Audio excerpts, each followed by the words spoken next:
Sa ating ulat panahon, wala nang umiiral na namumuong sama ng panahon pero magiging maulan bukas sa ilang bahagi ng bansa. Yan ay dahil sa shear line o yung pagsasalubong ng malamig na amihan at mainit na easterlies.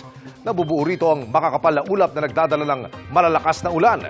Dahil naman sa amihan magiging maalon at hindi pa rin ligtas maglayag sa ilang baybayin ng Luzon. Base naman sa datos ng Metro Weather, maulap at maulan bukas sa Northern at Central Luzon, lalo na sa Cagayan, Isabela, Aurora, gayon din sa Quezon Province at Bicol Region. Heavy to torrential o malalakas at halos tuloy-tuloy ang ulang mararanasan kaya maging handa sa banta ng baha o landslide.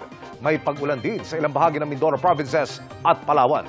Sa Visayas at Mindanao naman, mababa ang tsansang umulan sa umaga. Pero sa hapon, posibleng ulanin ang Western Visayas, Zamboanga Peninsula at ilang bahagi ng Davao Region.